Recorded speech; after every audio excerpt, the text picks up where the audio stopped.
Hey, what's up, guys, and welcome to my channel. I am San, and I just realized that it's been quite a while since I made a health update.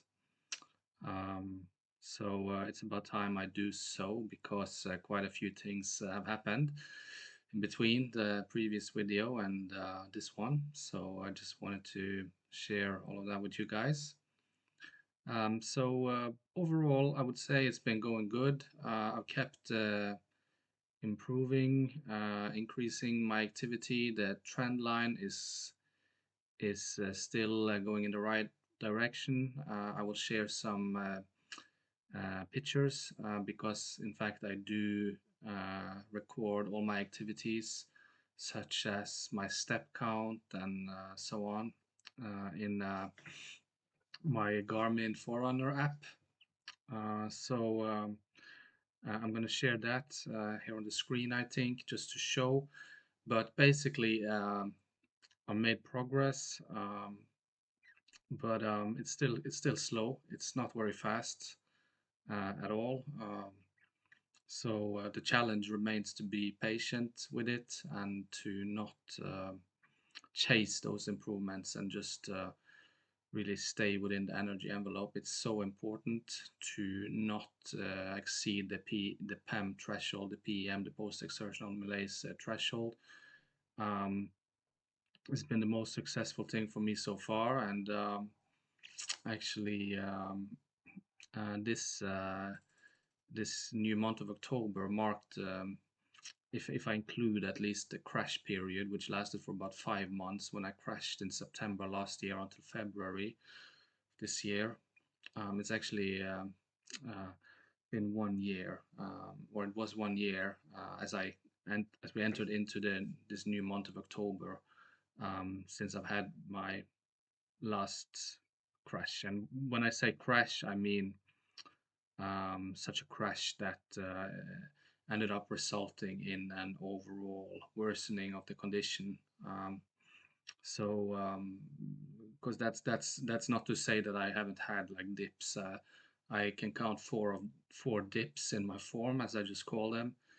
Um, and those dips in the past probably would have turned into um, um, major crashes that resulted in me actually getting overall worse, and meaning my previous baseline would be lower than it was before before the crash.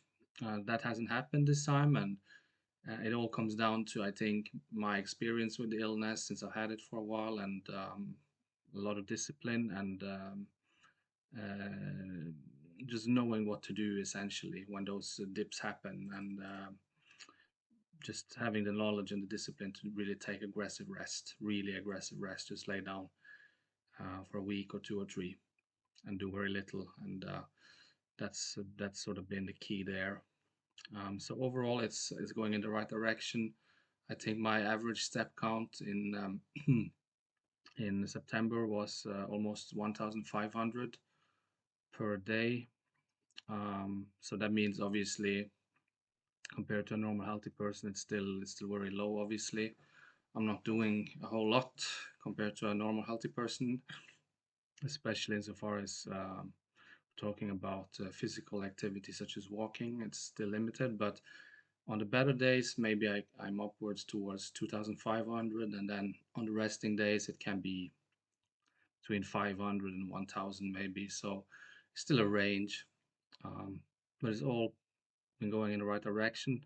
That being said, I'm incredibly vulnerable, and I know it doesn't take a lot for things to be flipped upside down and for me to have a new major crash, because I looked at the data, and when my crash happened in 2023 last year, September, it only took like 2 weeks of very poor management, and I basically became much worse than I had ever been, and I ended up being completely bedridden, which is almost insane to think about, for 5 months, where I couldn't move, and I was dependent on almost full-time care. So yeah, it's pretty insane. As for other Other things with regards to my health. So yeah, I can just talk about what I'm doing. So obviously, I'm not doing a great deal still. I still spend most of my time at home, but I do go out more regularly, and I feel more comfortable going to things like the grocery store. I've been to shopping malls, walking around a bit there, and generally getting more practical things done, with ease, such as mailing things, and I'm also, uh, attending some more social things as well, such as visiting family and friends. A little more of that as well. Also picked up a few things at my parents' place, for example, a few boxes there and carry them, and also been able to assemble some furniture and basically the flat here where I'm living now has a full set of furniture finally at last. So that's something that I've been able to do. So those are examples, and obviously this sounds like very trivial things, but for if you if you really knew my situation and my history with this condition of mine, then you would see that this is great progress. And yeah, I have hopes for the future, absolutely. But it all comes down to continued good discipline and pacing. And if you can do that, it's not only about that, but I'm not going to go so much deep into other things that I'm doing. Maybe I will come back to that later, a more holistic a video that's more about the holistic things that I'm doing in terms of my overall approach, but that's not going to be the topic for this particular episode.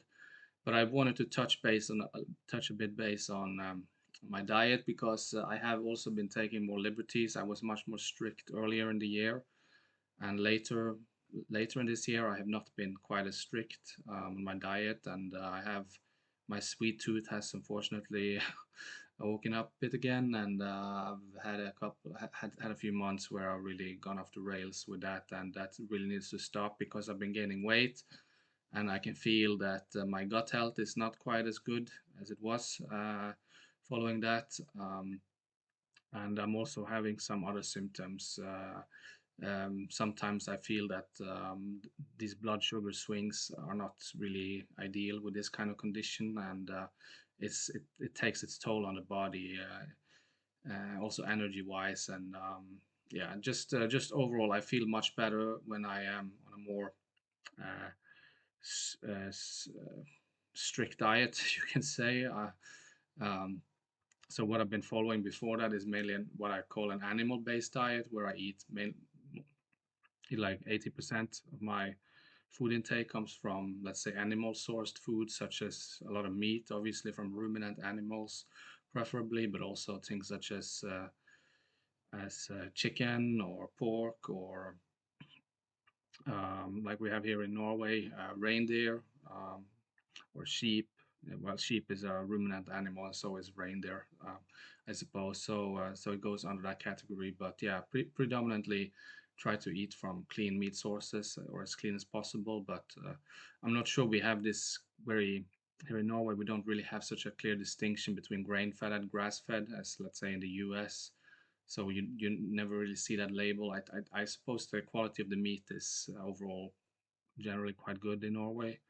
So we are lucky in that way. We have access to good meat, and but not only meat, also other things such as some vegetables and fruit, and that worked quite well. But I think now I need to go on an even more strict diet, where I'm also gonna cut out some of the fruit and maybe even some of the vegetables, and just really focus more on the meat because I want to lean out, and I want to improve my metabolic health as well because I think it's taken a bit of a hit in these last few months. So I need to try to reverse some of the damage I've been doing, and yeah, I must admit I do have a sugar addiction. It's like a narcotic drug for me when I get started on that. It's not a path I should go down, and if I'm not um, more careful when it comes to that, it could really harm me in the future. I'm pretty confident of that. So I need to take that more seriously. Follow the so yeah, I will try to go on more of a pure carnivore diet, I guess you can say, but I don't want to label it in that way because I feel it just creates a lot of stress as well. If you label a diet a certain way, you just, you know, become ideologic about it, and you put all these, artificial constraints both in your mind and in your life, and it can just cause a lot of stress. So I don't want to label it a certain way, but just try to, have a relaxed attitude about it. But you know, focus more on those animal-based foods predominantly, and hopefully that can have a good effect on my metabolic health and also my energy. My energy, it doesn't. It's wrong to say that the diet can heal ME/CFS because I've tried every kind of diet and it doesn't. It doesn't happen. I even went carnivore for 6 months straight, and it doesn't happen. It doesn't heal it. That's right, vegetarian, vegan as well. So it doesn't heal it. That you cannot heal ME/CFS um, with diet. At least if it's more advanced ME/CFS, maybe very early on it can be enough because very early on you can, if you really address um, the root causes, actually you can in some cases reverse it. Usually diet will not be alone, by itself, but potentially it could really make a difference for some people, but that's only very early on, not in more advanced cases like, yeah, like I've had it for 5 years now. So I've had it for a while. I'm definitely not new to this, and it doesn't reverse it. But what I will say is that the diet does make the energy more stable, and I do seem to crash less easily when I am in more of a fat adapted state. I wouldn't say a ketogenic state because that's very hard to achieve, even if you eat only, foods that are really low on the glycemic index. It's really hard to achieve and get your GKI, your glucose and ketone levels at such levels that you are, in a ketogenic state all the time is almost, you have to fast basically to achieve that. But what I would say is that when I am in um, those states, it certainly stabilizes my energy a bit more, and I don't have as many swings, and the recovery time seems to be a little easier as well following activity, because I always get this post-exertional malaise, even when I'm not, crashing, using the term crashing in the sense that I end up getting worse. I just mean when I actually like have my regular cycle, because typically I have 2 days or 3 days of some energy, and then I need to rest, maybe, 1 or 2 days or 3 days, and then I can repeat and do some activities, but still well paced. That's kind of my, how this works. So I would say when I am on those more, um, when I'm more fat adapted, that maybe the recovery time from activity is a little better, and energy is a bit more stable, and certainly my cognition is better. Definitely, that's probably the biggest difference is in my cognition at those moments, and my mental health as well. I feel less anxiety, less depression, um, struggle less with the negative thoughts and so on. Um, but I don't think hormonally it's also something you need to be a little careful with ME/CFS, because some of us might get some hormonal issues if we don't have any carbs. Um, Thinking of thyroid health and these kind of things, but that's another topic. But yeah, so I wouldn't say you should. It would be good for everyone to just go on a carnivore diet all the time. But it could be beneficial. It's a tool, is what I would say it is. And yeah, right now it's the time for me to use it, and then we will see. I do think I do best on a lower carb type of diet, but I don't think. I mean, I should maybe do carnivore for a little while to improve my metabolic health, but it's not going to be lifelong. I think it's too strict. I won't be able to do that. So maybe once I reach some of my weight targets and so on, I will become a little less strict about it. But certainly try to avoid these binges that I've had in the past couple of months. um, yeah, I'm not sure what else to say really. Things are going mostly in the right direction.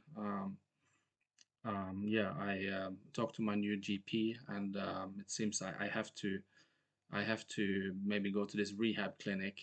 That's part of the process here because my future is still a bit uncertain as to whether I will end up going back to work in the future, or if I need some kind of disability, part time or full time. I hope to be able to get back to work. That's certainly my aim.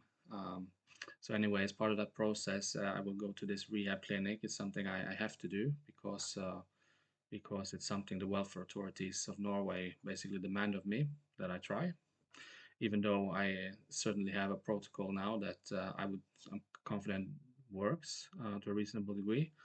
But still, yeah, I don't think I'm going to talk too much more about that, but maybe I will address that in a later video. But it was just good to make another video, seeing as I haven't given an update in quite a while. So yeah, I hope all you guys, anyone's watching this, are doing well, and yeah, and just um,